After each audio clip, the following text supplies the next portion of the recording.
St. Patrick's Day has just ended.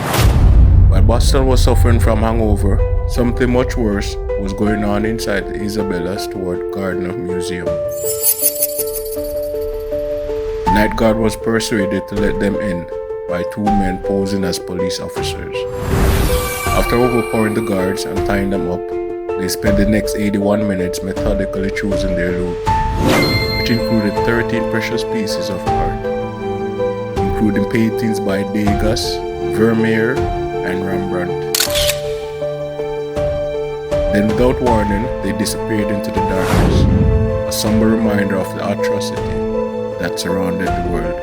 Those empty frames are still on display in the museum today. The museum deliberately decided to leave them there, a representation, an inspiration, a guarantee that the hunt is still going on. However, who were the robbers, and why has nobody ever been apprehended? Act 2. The mob theory. The FBI has long maintained that this was not amateur work. This was a well-planned, expertly done work. Investigators in Boston in 1990 were directed towards organized crime as a result. In 1990, Boston's underworld was ruled by James Whitey Bulger, a notorious Winter Hill gang leader. The FBI has investigated whether he or any of his crew members were involved in the crime. There were never any charges brought.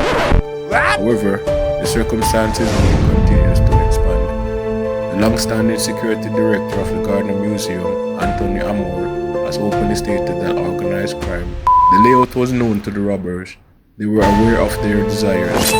With some of the world's most renowned artwork, they were in and out in 81 minutes. One of the FBI's most closely examined persons of interest was Connecticut mobster Robert Gentile. According to informants, he knew where the artwork was.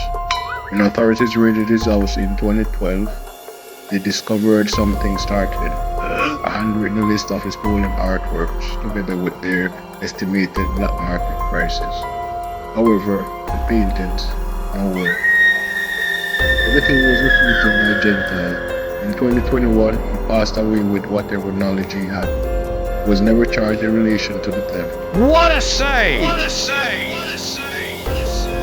Therefore, where's the art then? Theories have been developed across continents and decades. Some detectives think the pieces wound up in private collections abroad. They have been floated to Italy, Ireland, and perhaps the Caribbean. Some have conjectured that the mob may have destroyed the paintings in order to remove the evidence because they were alarmed by the increasing pressure from the FBI. The artwork most definitely still exists, according to former FBI agent Jeffrey Kinney, who has truly examined the case. He believes that organized crime figures would have kept it as leverage, a negotiating chip to use it if they had to deal with federal authorities. Not a prize, a tool. The idea is unsettling. Rembrandt may be sitting in a cellar somewhere right now, a Vermeer enclosed in a tube waiting. Act 3. The hunt goes on. The matter is still pending. The FBI continues to look into leads. Additionally, the Gardner Museum is offering a $10 million reward for information that results in the recovery of the stolen art, which is the biggest prize for art theft in history. Anthony Amor has frequently discussed what it's like to enter that room on a daily basis. The empty frames represent a commitment as well as a reminder of loss. They were left dangling there on purpose by the museum, a statement indicating the story is not yet complete. 13 items of art, 36 years of age, countless leads, and nothing at all. The biggest theft of art in history is still unsolved. No detentions, nothing artistic, no response. The FBI wants to talk to you if you know anything at all. There's more to this tale. Someone out there is aware of the outcome. Closing.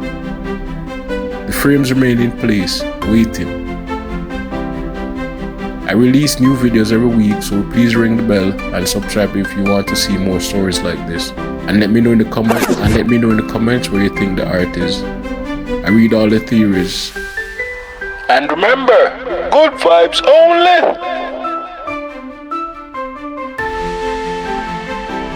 Listen, I love the vibes, but you can't enjoy them if your engine is stalling at 2 p.m. That's not aging, that's a broken blueprint. I built the longevity blueprint to fix the internal signaling. 4 natural pillars of power. Stop settling. Visit hislongevityblueprint.com